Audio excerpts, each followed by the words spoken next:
All right, so here we're going to talk about our chat prompt library for Patreon. So if you haven't checked this out, I really encourage you to do it because there's a lot of really good information in here. But what we're looking for is a chat that I did for a keychain. This one right here. So click on this link right here, and that will take us to the chat. And then we could see what we did here. This was the image that was provided to me.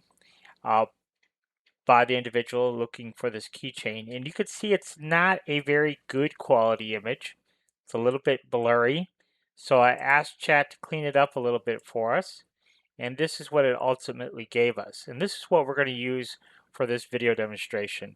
Now I do encourage you to look at the rest of the chat because we tried to do several different things with this, but we were not successful really beyond this first step here. So what we're going to do now is we're going to use another tool in the arsenal, which is the Vectorizer AI. And we're going to go ahead and hit Control V here. That's pasted.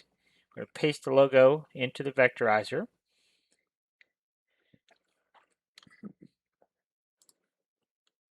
Then we'll go ahead and click on Download, Download again, and then Save As. And we're going to save it to the desktop here as the Gorjanc Keychain. And there we go. Okay, now we're going to go here into Inkscape and open that file up. So click on Open, go to the desktop here, and we're going to pull this one up. All right, so this is now an SVG file. So we can click on the white background and go ahead and get rid of that for right now. And let's just kind of slide this over here.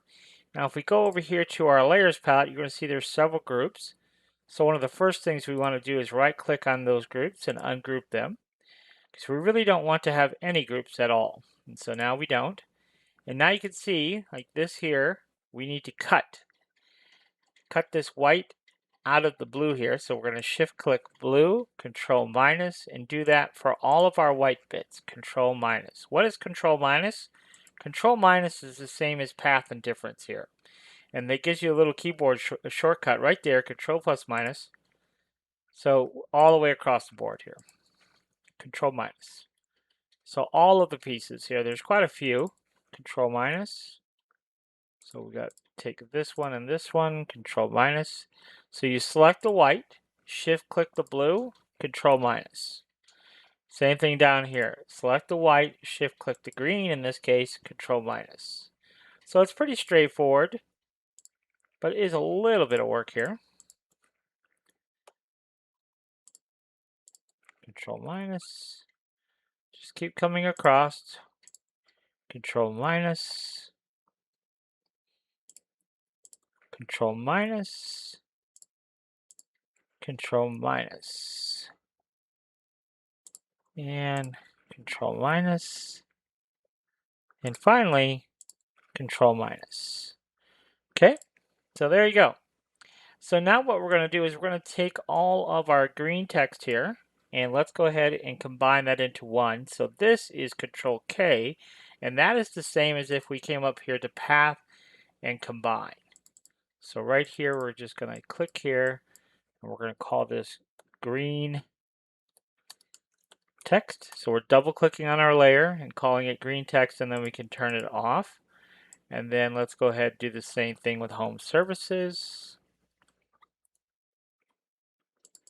We'll call it home services, and we'll just go ahead and turn it off.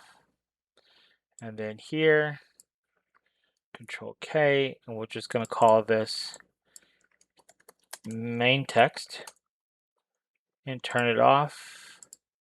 Let's call that our divider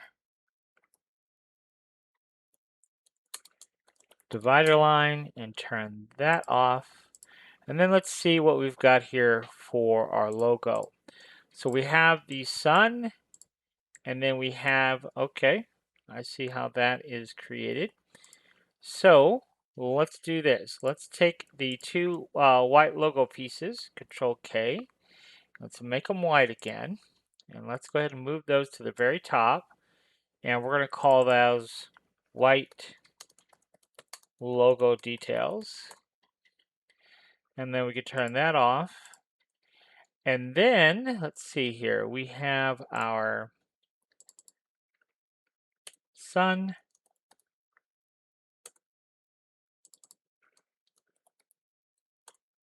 Then we can turn that off. And then we have our snowflake here.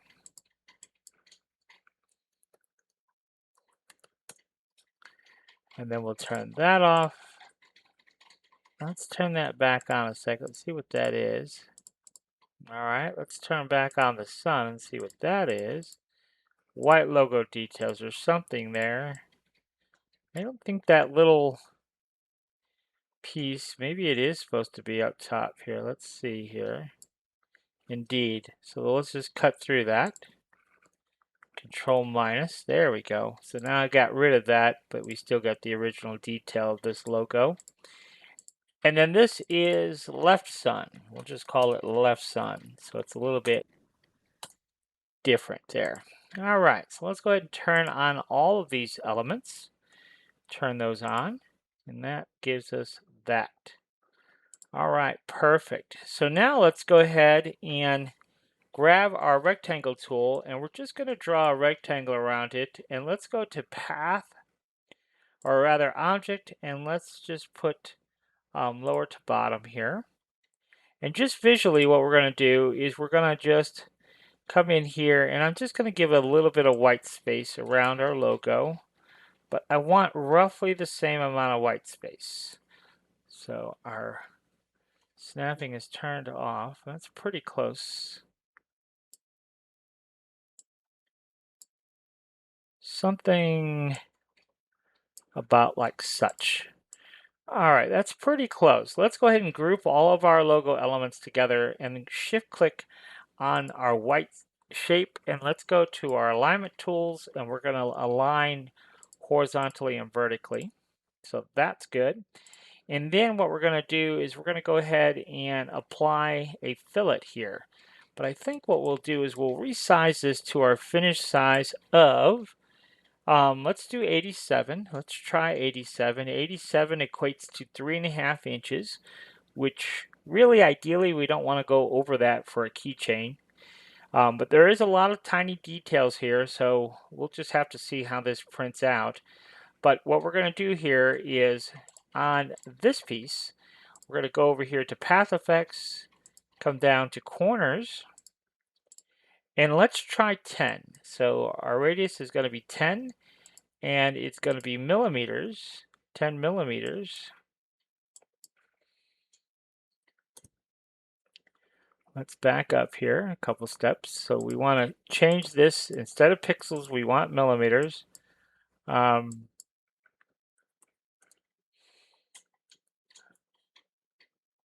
We'll come down here to fillet here.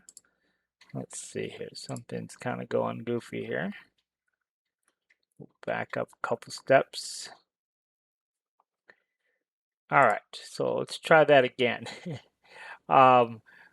But we want that to be millimeters. And then click on fillet. No, it doesn't like doing that.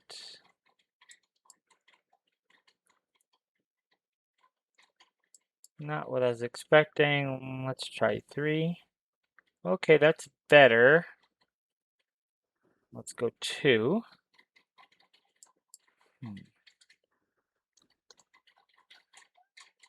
Where do we want to be? Maybe we'll do 1.5. Okay, I'm satisfied with that. So let's go ahead and take that, and let's go to Path and Object to Path. And now I'm going to duplicate this. So I'm just going to right click and duplicate it because I want to offset this to the inside. I'm going to give this a different color. We're going to go back to our path effects. And this time we are going to do an offset of approximately negative 1.5. Let's see what that looks like. Too much. How about 1? -1. That's really too much also. Let's try half that, -0.5. Okay, I can live with that. That's what we want. So now what we're going to do here is we're going to go ahead and duplicate this and the white piece. So we're going to duplicate both of these. So we're going to select them both. We're going to Control D, and then we're going to hit Control minus. Now what's happened here is we have this. Okay. Now we don't actually need the green piece anymore. So what we have, let's go ahead and go to our fill here and grab our eyedropper. And this is what we're going to get for our keychain. So we have this piece, then we have this piece, and then of course all the pieces of our logo. And that's what we're looking to do. Okay, so I'm happy that's what our keychain is going to look like.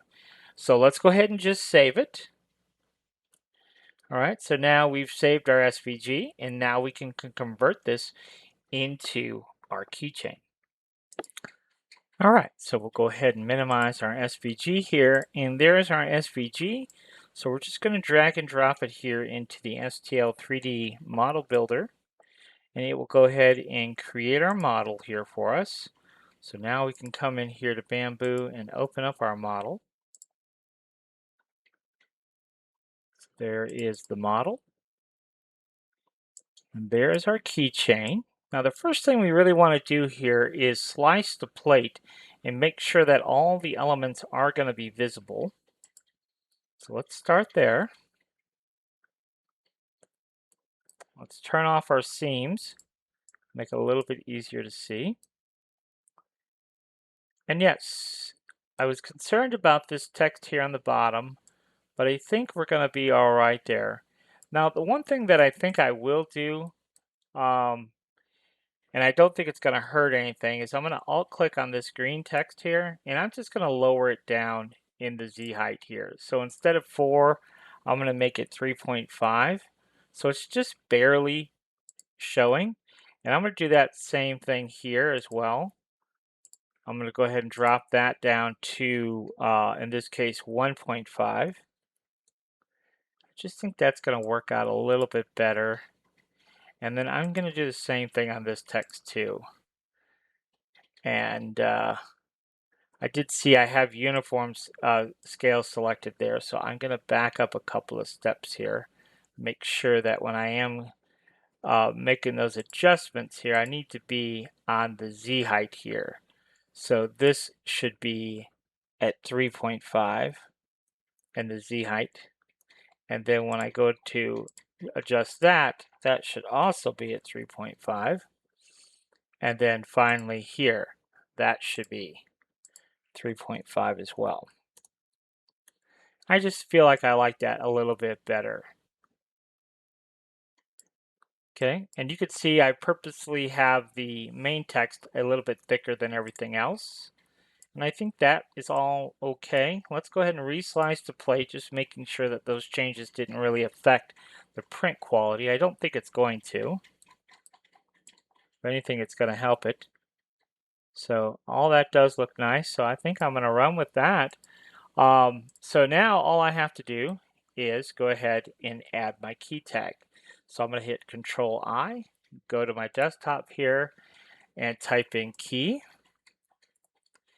Now, for those of you who don't already know, this key tag is available on our free Patreon. Let's go ahead and slide it over here. So you can download it off the free Patreon. So there we go. Let's go ahead and look at it straight down, Control 1. And we're just going to slide this over a little bit because we only need enough of it sticking out to grab our keychain hardware. So in this case, I think this will work out just fine with our little jump ring there. So now we have to take this key tag and control click the main assembly here, right click and merge to be able to make it printable. So now when we slice the print, you're going to see we get the slice okay. You can see our preview here, everything looks great. So we shouldn't have any problems printing it if our printer is functioning properly. Now the main thing here on this real fine text here, the reason that's able to be printed like that is because here on the global settings, when you go to quality, I changed 3 things. Outer wall, inner wall, and top surface are all at 0.25. I do this for all my prints. So, but especially with fine printing like here, um, you, that will help you with all the fine details. Now, one other thing that you might want to look at here is the wall generator. If I go ahead and look at my preview tab here, it looks perfectly fine in the preview, so I'm pretty sure this is going to be just fine to print. But if we go to classic and choose slice print, sometimes one or the other will look better. And in this case, I can't really differentiate a difference in either one, so I'm pretty confident either one in this case will print just fine. But just know, let's see here. Let's see if we can zoom in and look at something here. You see this right here, that spot right there? Sometimes Arachne will help with those areas. So let's see if we go back to Arachne here and reslice the plate. See if those areas have any impact. Possibly. Ever so slightly, right? Ever so slightly, possibly. So that being said, I think I will go ahead and leave it because I do think those are maybe slightly more. Let's look right here. Let's really study this. Study this and that'll tell us right here. So get a good visual. We'll switch back to classic and we'll reslice and see. Aha, see how much bigger that opening is? So yes, in this case, Arachne is the way to go. So we're going to run with that because this will be a lot more closed off now. It's a subtle, very minute change, but otherwise, yes. There you go. So that is our keychain. Okay. So hopefully this helps you out with your next project. And until next time, thanks for watching. If you have any questions or need one-on-one training or some custom files made for you, this is my contact information, so feel free to reach out via email. You can text me. You could even give me a call.